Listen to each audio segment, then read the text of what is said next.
The Montgomery estate smells like pine and cinnamon, but it might as well be formaldehyde. I stand in the center of the living room, my fingers gripping a cream-colored gift box wrapped in silk ribbon, and I can't stop staring at what's inside. A lifetime VIP membership to Last Chance Love, an app explicitly marketed to desperate singles over 30. And beneath it, a hardcover book with raised gold lettering, How to Find Happiness When You Die Alone. A.T. The fire roars in the marble fireplace behind me. Outside the French windows, snow falls in thick, silent sheets, blanketing the manicured grounds. But inside this room, the cold has nothing to do with December weather. Bella giggles. The sound is high and sharp, echoing off the vaulted ceiling like breaking glass. I saw it on TikTok. My sister says, her voice dripping with false sweetness. The reviews were amazing. 5 stars for women who've given up on traditional dating. I don't look up. I keep staring at that horrible pink app card, at the cartoon illustration of a wilting flower that's supposed to represent women like me. Women who've supposedly expired. Take it, dear. My mother's voice cuts through the room. Trinity Montgomery sits perched on the ivory settee, her posture so rigid she could be carved from the same marble as the fireplace. Bella's just worried about your future. Don't let your ego turn you into a spinster forever. My father says nothing. Richard Montgomery stands near the bar cart, swirling bourbon in a crystal tumbler, studying the amber liquid like it holds answers he's not interested in sharing with me. His business partner, Harrison Sterling, shifts uncomfortably in the leather armchair beside him.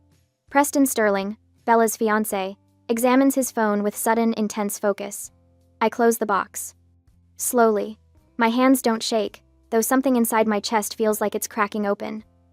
8 months. It's been 8 months since I sent those invitations, since I spent 3 evenings at my dining table in Austin selecting the perfect cardstock, tying velvet ribbons by hand. 300-gram weight, the kind that whispers quality when you hold it. Nate had watched me from the doorway, his arms crossed, his expression careful. "Are you sure you don't need to call them?" he'd asked. I'd smoothed another ribbon, my fingers working the silk into a perfect bow. They're my parents. They wouldn't miss this. The memory sits in my throat like a stone. I delayed the ceremony for 30 minutes, staring at those 2 empty chairs in the front row, reserved for Dad, reserved for Mom. The signs I'd painted myself on small wooden plaques, decorated with wildflowers because my mother had once mentioned she liked daisies. That was 7 years ago, but I remember. I remember everything they forgot. Well? Bella leans forward on the sofa, her blonde hair cascading over one shoulder in a calculated tumble. Her engagement ring catches the firelight, a 3-carat diamond that cost more than my entire wedding. Aren't you going to say thank you? The words stick in my throat. Part of me wants to scream. Part of me wants to run out those massive oak doors like I've done so many times before, drive back to the airport, fly home to Austin where Nate is probably heating up leftover Thai food and wondering if I'm okay. But I'm so tired of running. Harrison Sterling clears his throat. "Perhaps we should move on to dinner," he suggests, his voice carefully neutral. I believe the caterers have everything ready in the dining room. Bella's smirk widens. She knows she's won this round. She always does. Except this time, something inside me doesn't break. It snaps. Not my heart, which has been breaking in this house since I was old enough to understand that some children are treasured and others are tolerated. No. What snaps is something harder. The chains I've been dragging around for 29 years. The ones labeled good daughter and second best, and maybe if you try harder. I look up. My eyes meet Bella's, and I watch her triumphant expression falter just slightly. There's something in my face she doesn't recognize. Something cold and clean and final. "Thank you, Bella," I say. My voice comes out smooth, almost pleasant. I'll keep this very carefully. I tuck the box under my arm, holding it against my ribs like evidence, because that's exactly what it is. Trinity frowns. "Caroline, don't be dramatic. It's just a thoughtful gift." "Oh, I know." I smile. The expression feels strange on my face, like I'm wearing someone else's mouth. It's very thoughtful, very valuable. Richard finally looks at me, his gray eyebrows drawing together. "Caroline, it's a warning." The same tone he used when I was 16 and suggested that maybe, just maybe, Bella shouldn't get a BMW for her first car when I'd received a 10-year-old Honda. The tone that means, don't make a scene, don't embarrass us, don't exist too loudly in spaces meant for your sister to shine. I hold his gaze. "Yes, Dad?" He opens his mouth, closes it, turns back to his bourbon. Preston Sterling stands abruptly, shoving his phone into his jacket pocket. I need some air, he mutters, and walks toward the French doors leading to the terrace. Bella's smile finally cracks. Preston, it's freezing out there. Preston hesitates at the terrace doors, the cold air blowing in, before turning back with a resigned sigh to join the procession to the dining room. But he's already gone, and I understand something in that moment. He's uncomfortable. He should be. Any decent person would be. Shall we? Harrison gestures toward the dining room, his discomfort palpable in the tight set of his shoulders. The dining room chandelier throws diamond patterns across the white linen tablecloth. Trinity taps her spoon against her crystal water glass, the sound cutting through the murmur of polite conversation like a blade. Before we begin, my mother announces, her voice pitched for an audience, I want to toast this very special season, the year of the bride. I watch Bella straighten in her chair, her practiced smile blooming across her face like she's been waiting for this cue her entire life. My youngest daughter, Trinity continues, gesturing toward Bella with her wine glass, will be married this February in what I can only describe as a modern royal event, 300 guests. The ballroom at the Four Seasons, a dress that took 6 months to design. Preston shifts beside Bella, his jaw tight. Harrison Sterling studies his salad fork with the intensity of an archaeologist examining an artifact. Bella has always known how to do things properly, Trinity says, and the word properly lands on my skin like a slap. With grace. With consideration for family. My father lifts his bourbon in agreement. He hasn't looked at me since we sat down. I cut into my filet mignon. The knife slides through the meat with barely any resistance, but my hand feels welded to the handle. Trinity sets down her glass with a delicate click. Her gaze swings toward me, and I recognize the glint in her eyes. She's about to perform. Bella is settled, she says, her tone dripping with manufactured concern. But what about you, Caroline? You're approaching 30. You can't plan to live with plants forever, can you? The table goes quiet. Even the catering staff, refilling water glasses near the sideboard, seem to freeze mid-pour. When is it your turn? Trinity asks. The question hangs in the air like smoke. I feel Preston's eyes flick toward me, then away. Harrison clears his throat but says nothing. Bella leans forward slightly, her expression arranged into something that might pass for sisterly interest if you didn't know her, but I do know her. I see the anticipation in the way her fingers curl around her wine stem. She's waiting for me to crumble, to stammer, to make some excuse about focusing on my career or not having met the right person yet. I set down my silverware. The clink of metal on porcelain sounds louder than it should. I'm not single, Mother. The words come out calm, steady, like I'm commenting on the weather. Trinity blinks. Excuse me? I've been married for 8 months. My mother's face goes through 3 distinct expressions in the span of 2 seconds. Confusion, disbelief, rage, liar. The word explodes out of her mouth before she can stop it. Her hand slams down on the table, rattling the silverware.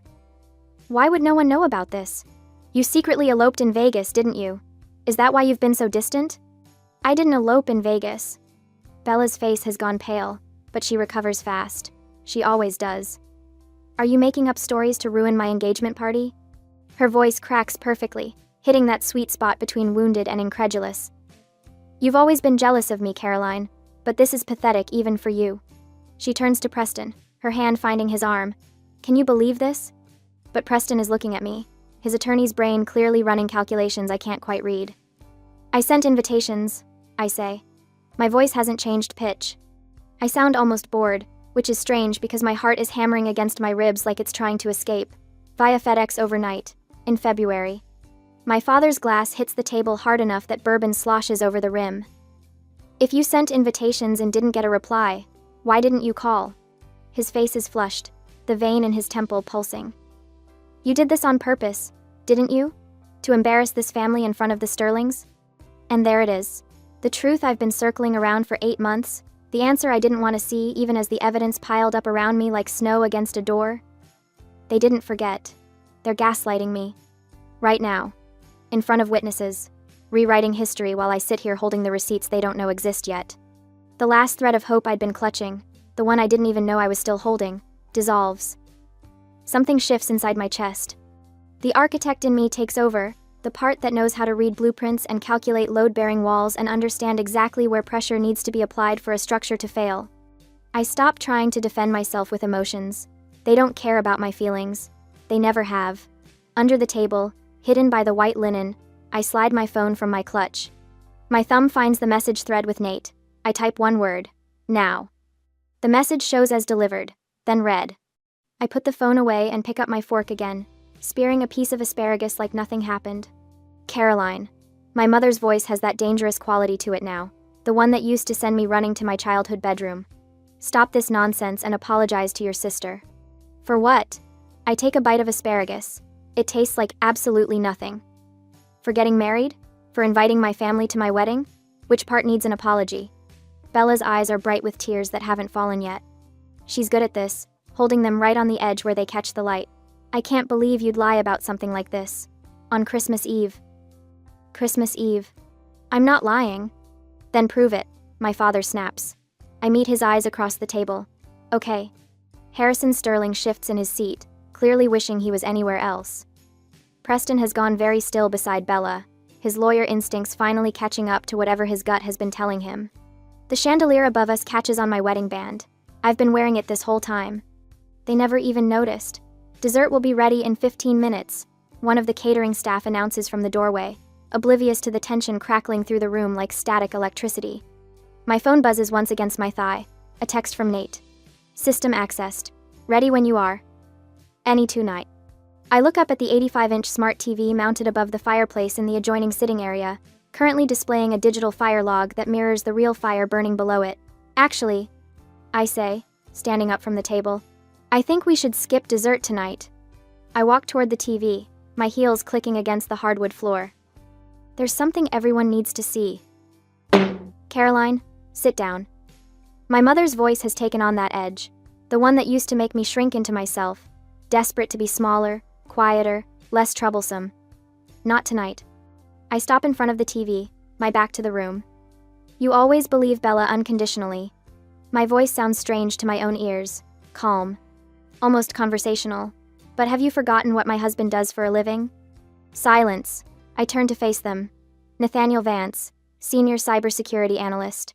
He works for a firm that protects Fortune 500 companies from data breaches. Trinity's mouth opens, closes, opens again. I don't see what that has to do with anything. Don't you? I pull my phone from my clutch, holding it up so they can see the screen. 3 letters glow there. Now. Sent 18 minutes ago. Delivered. The TV screen behind me flickers. Bella's head snaps up, her tears forgotten. What are you doing? The virtual fire log cuts out. The screen goes black for exactly 2 seconds. Then it lights up again, displaying something entirely different. A computer desktop. Blue background. Neat rows of folders. Remote access activated appears in the corner in small white text. What is this? Richard's voice has gone hard. Turn that off. I designed the electrical system for this house. I keep my tone pleasant, almost chatty, like I'm discussing the weather. Did you know that? You hired me fresh out of grad school. Paid me an exposure and family discount rates. I installed every smart system, every camera, every sensor. I turn back to the screen, watching as the cursor moves without anyone touching it. Nate, working from our home office in Austin, his fingers flying across keys 2,000 miles away. The admin password was never changed. I continue. I recommended you change it. Remember? I sent that email, twice. Harrison Sterling leans forward, his expression caught between fascination and horror. Preston has gone very still beside Bella, his lawyer brain clearly working through implications. This is illegal. Bella's voice cracks. Not with tears this time, with panic. Actually, it's not. I don't look at her. I'm the system administrator on record. I have full legal access. Nate is simply helping me retrieve my own files. Trinity stands up, her chair scraping against the hardwood. Files? What files? The cursor on the screen moves to a folder. The label makes Bella gasp. Project. Truth. When you dismissed my career as playing with plants. I say quietly, you forgot I'm an architect. Architects plan. We think 3 steps ahead. We build systems designed to last. My father's face has gone red. You had no right to put cameras in our home without telling us. I told you. My voice stays level. I gave you a 40-page manual. You signed off on everything. There's a camera at the front door, one at the side entrance, one covering the driveway, all disclosed, all legal, all recording to a professional NVR system in your wine cellar. What's an NVR system? Trinity's voice sounds smaller now. Network video recorder. I finally turn to look at her. It's not cloud storage that deletes after 6 months. It's physical hard drives, professional grade, data retention for 2 years. I watch the color drain from Bella's face. She understands. She's already doing the math, counting backward through months. You're bluffing, she whispers. I turn back to the screen. The cursor hovers over the folder. Do you remember February 12th, Bella? I ask. My voice sounds almost gentle. It was a Tuesday. Cold. You were wearing your cream cashmere coat. The FedEx driver arrived at 10:15 a.m. Stop it. Bella's voice rises. Mom, make her stop. The package was blue. I continue. Express overnight. 4 velvet boxes inside, wrapped in ivory ribbon. My wedding invitations. Preston's head turns toward Bella, slowly, like he's seeing her for the first time. Turn it off, Bella screams. Mom, make her turn it off. But Trinity is frozen, her hand still pressed to her throat, her eyes locked on the screen. It's too late anyway. I hit enter on my phone. Nate, receiving the signal, opens the folder. The first image fills the screen in perfect high definition. A FedEx receipt, signature line clearly visible. Isabella Montgomery, signed in her distinctive looping handwriting. Date, February 12th. Time, 10:15 a.m. The dining room explodes into chaos, but I just stand there, my phone in my hand, watching my sister's carefully constructed world begin to crack. And I feel nothing but cold, clean satisfaction. That's my signature, Bella says immediately. Her voice has lost its hysterical edge, replaced by something flatter. More dangerous. So what? I signed for a package. That doesn't prove anything except that I was home that day. She's recovering. Faster than I expected. Evidence 1, I say, keeping my voice level. Clinical. Like I'm presenting designs to a difficult client. You signed for a package from Caroline and Nate Vance on February 12th. 3 weeks after our wedding invitations were mailed via FedEx overnight. I don't remember every package I signed for. Bella crosses her arms. We get deliveries constantly. My brand partnerships alone generate dozens of shipments per week. But Trinity sits up straighter. I can see her grasping at this explanation, wrapping her hands around it like a lifeline. That's true. Bella's business requires constant inventory management. She can't be expected to remember one random delivery from 8 months ago. Nate's cursor moves on the screen. The receipt disappears, replaced by a screenshot of an email inbox. My mother's email inbox. Evidence 2, I say. The screen shows Trinity's Gmail account settings, filters. There's a long list of them, sorting newsletters and promotional emails into various folders. But one filter sits at the top of the list, marked with a red flag icon. Rule name, wedding block. I read aloud. If subject contains wedding and Caroline, then delete permanently. Skip inbox. Do not archive. The creation date sits right there in gray text. February 14th, 2 days after the invitations were delivered. This filter was installed from an IP address that traces back to Bella's device. I continue. Her iPhone specifically. The same device she uses to manage her Instagram account. The silence that follows isn't peaceful. It's the silence of a trap snapping shut. Trinity's face has gone pale. That's not possible. I never authorized anything like that. Of course you didn't. I meet my mother's eyes. Bella has your password. She's had it for years. Remember when she set up your 2-factor authentication last Christmas? She told you it was for security. Preston stands up slowly from his chair. He's staring at Bella like he's seeing her for the first time. You hacked into your mother's email? I didn't hack anything. Bella's voice pitches higher. I have access, because Mom asked me to help manage her correspondence. She gets overwhelmed by all the emails. I manage philanthropic contacts, Trinity says weakly. Charity board communications. Bella helps me organize them. By deleting emails about your daughter's wedding? Harrison Sterling's voice cuts through the room. He's still sitting in his chair, but his posture has changed. He's no longer the uncomfortable observer. He's engaged now. Focused. Bella stands abruptly. Her chair scrapes against the hardwood floor. Fine, yes. I hid the invitations, but I did it to protect Mom and Dad. The room freezes. She's pivoting. I watch it happen in real time, the way her expression shifts from defensive to aggrieved. Her eyes fill with tears. Her voice shakes, but not with fear. With righteous indignation. You sent those invitations last minute, she continues, voice trembling. For some shabby vineyard in Texas. Dad has high blood pressure. Tree. Mom worries constantly about image. about what people think. I saw that location you chose, Caroline, that rustic barn aesthetic, and I was afraid. Afraid they'd be humiliated. Afraid they'd spend the whole trip stressing about appearances. She wipes her eyes with the back of her hand. So yes, I hid them. I threw them away. I did it out of love. I was trying to protect our parents from embarrassment. Trinity inhales sharply. I watch her expression shift, see her reaching for this new narrative like a drowning person, grabbing driftwood. You were protecting us? Of course I was. Bella's voice cracks. Caroline always does things her own way, never considering how it reflects on the family. I couldn't let you suffer through some subpar wedding just because she refuses to maintain our standards. It's brilliant. In a horrible way. She's reframed herself from villain to hero in 30 seconds flat. The malicious act becomes protective sacrifice. The lie becomes love. Preston's frown deepens. He's not buying it. I can see the doubt written across his face, the way his jaw tightens. But my parents are already softening. Already finding the explanation they want to believe. I don't panic. I don't rage. I don't give Bella the satisfaction of seeing me unravel. Instead, I smile. It's a smile full of pity.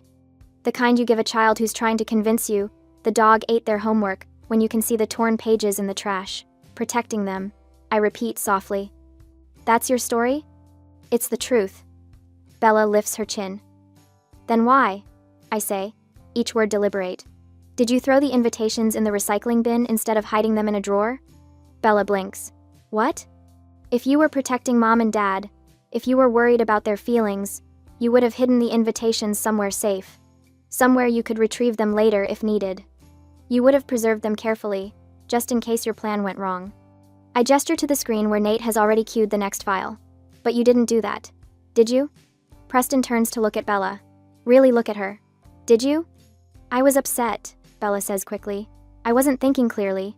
That's interesting, I say, because the video footage suggests you were thinking very clearly. I nod to the screen. Nate clicks play. The video quality is stunning. Crystal clear footage from the front door camera, the one mounted above the entrance with a perfect view of the porch and driveway. The timestamp reads, February 12th, 10:14 a.m. The FedEx truck pulls into frame. The driver climbs out, carrying a blue package. He rings the doorbell. Bella appears 30 seconds later. She's wearing yoga pants and a cropped hoodie, her hair in a high ponytail. She smiles at the driver, signs the tablet, accepts the package. The driver leaves. Bella looks down at the package. I watch her read the return address label. Caroline and Nate Vance. Her expression changes. The smile vanishes. Something cold and sharp takes its place. She doesn't look worried. She doesn't look protective. She looks furious. Bella glances around, checking if anyone's watching. Then she walks to the side of the house where the recycling bins sit behind a decorative lattice screen. She doesn't hesitate, doesn't pause, doesn't open the package to check the contents. She just hurls it into the bin like she's throwing out garbage. The 4 velvet boxes I'd wrapped so carefully probably crushed on impact. The invitations I'd lettered by hand likely bent and creased. She doesn't look back, just wipes her hands on her pants and walks inside. The video ends. The dining room stays silent. Even the fire in the hearth seems to hold its breath. Preston's face has gone blank. Carefully, deliberately blank. The expression of someone watching their entire future collapse. There's your protection, I say quietly. There's your love. The dining room holds its breath. I watch Preston's face cycle through expressions too fast to name. Confusion, realization, disgust. He stands so abruptly his chair scrapes against the hardwood floor, the sound sharp enough to make my mother flinch. You threw your sister's wedding invitations in the trash? His voice is quiet, which somehow makes it worse. Because you were afraid of sharing the spotlight? Bella reaches for his arm. Preston, I can explain. He jerks away from her touch. You gave her a book about dying alone when you knew she was married? He's staring at Bella like he's seeing her for the first time. Maybe he is. I cannot marry a monster. The word hangs in the air. Monster. Bella's face crumples. You don't understand, she's always... But Preston is already moving. He pulls the engagement ring off her finger with such force I'm surprised the band doesn't bend. The 3-carat diamond catches the chandelier light one last time before he places it on the table with a deliberate click that echoes like a gunshot. We're done, he says. My mother surges to her feet. Preston, don't be hasty. Bella made a mistake, but surely... A mistake? Preston's laugh is harsh. Mrs. Montgomery, Your daughter committed mail tampering. She sabotaged her own sister's wedding. She lied to my face for 8 months. He shakes his head. I wanted to marry into a family with integrity. Clearly, I was mistaken about what I'd find here. Harrison Sterling rises beside his son, his expression carved from granite. He turns to my father, who hasn't moved from his seat, whose face has gone the color of old newspaper. Richard. Harrison's voice carries the weight of 40 years in business. I've always believed that a man who cannot manage his household cannot manage a business. My father's bourbon glass pauses halfway to his mouth. Your daughter is deceitful. Harrison gestures toward Bella. Your wife enables her. He looks at my mother, whose mouth opens and closes soundlessly. And you are irresponsible. His gaze settles back on my father. The merger project next month? Consider it canceled. Sterling Group will not do business with the Montgomery family. The words land like physical blows. I watch my father's face drain of what little color remained. That merger was supposed to be his crowning achievement, the deal that would cement his legacy. $50 million in contracts. A partnership that would have doubled his company's reach. Gone. Harrison, please. My father finally finds his voice. We can discuss this privately. Surely. There's nothing to discuss. Harrison places his hand on Preston's shoulder. We're leaving. Bella explodes from her chair. This is your fault. She whirls on me, her face twisted with rage. You ruined everything. I'll destroy you. I'll tell everyone what you did, how you manipulated. No. The word comes out soft, but it stops her mid-sentence. I stand slowly, smoothing my dress. You won't. Watch me. Bella's voice climbs toward hysteria. I have 2 million followers. I know Massachusetts law prohibits secret audio recording. I keep my voice level, conversational. So the video of tonight's dinner stays private. I won't publish it. Bella's expression shifts toward triumph, thinking she's found an escape route. However, I pause, letting the words settle. The CCTV footage of you dumping that FedEx package? That's evidence of federal mail tampering. Title 18. United States Code. Section 1708. Up to 5 years in federal prison. The color drains from Bella's face. If you dare speak one lie about me on social media, that video and a lawsuit go straight to the police and your brand sponsors. I tilt my head, studying her. I wonder how Dior and Cartier will feel about their ambassador being investigated for federal crimes. Bella collapses back into her chair. The sound that comes out of her isn't quite a sob, isn't quite a scream. It's the sound of someone's carefully constructed world imploding. My mother sits frozen, her hands clutched in her lap. My father stares at the table like the wood grain holds answers.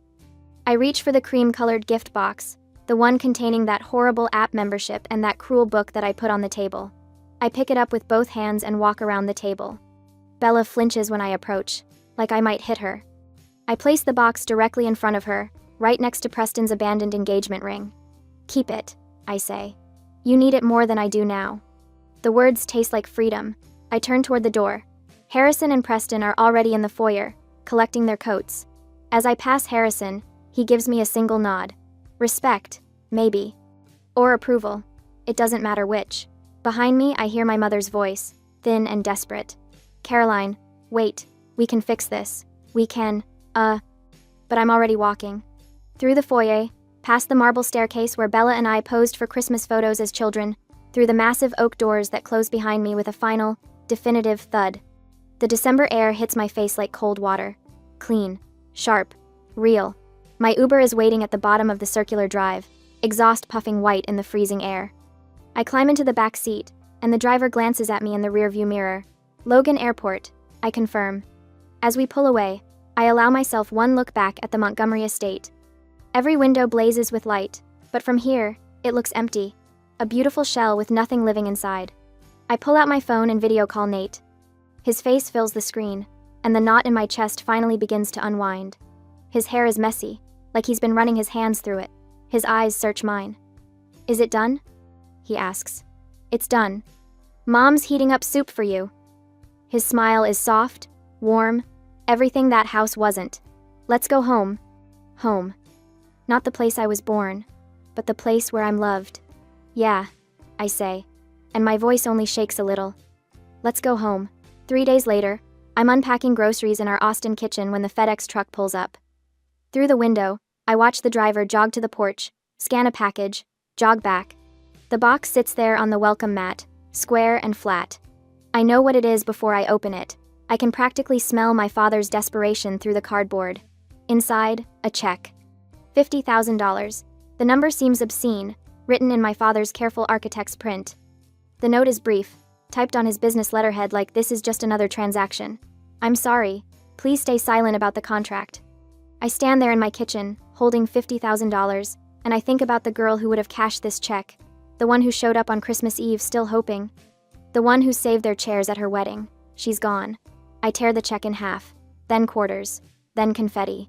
My phone is already in my hand. I arrange the pieces on the granite counter, photograph them, open the family group chat. 3 people. Mom, Dad, Bella. I type, I don't sell my silence. I'm gifting it to you for free, as a parting gift. Do not contact me again. My thumb hovers over the send button for maybe 3 seconds. Then I press it. The message shows delivered. Then read. Someone starts typing. Stops. Starts again. I don't wait to see what they'll say. I scroll to the top of the chat, tap the settings icon, and find the words I've been looking for. Leave group. Are you sure? I've never been more sure of anything. Leave. New Year's Eve arrives wrapped in Seattle rain and the smell of Meredith's famous pot roast. Nate's family crowds into their living room, laughing, arguing about what movie to watch before the countdown. His sister steals the remote. His nephew spills grape juice on the carpet. His mother hugs me tight, and I feel the weight of the sapphire brooch on her coat pressing against my shoulder. Real, solid, an actual heirloom passed down with love instead of obligation. Come on, Nate says, taking my hand. Let's get some air before the fireworks. We step onto the back porch. The Space Needle glows in the distance, and the city hums with celebration. Nate wraps his arm around my waist, and I lean into him, breathing in rain and cedar and freedom. Any regrets? He asks quietly. I think about the empty chairs, the hidden invitations, the cruel gift, the check torn into pieces. Not one. The first firework explodes overhead, gold sparks against black sky. Nate's family cheers from inside, and through the window I can see them raising glasses, pulling each other into hugs. I'm not the Montgomery daughter anymore. I'm Caroline Vance, architect of landscapes and now, finally, architect of my own life. I cleared the weeds. I burned out the rot. And here, in this garden I chose, something real is growing.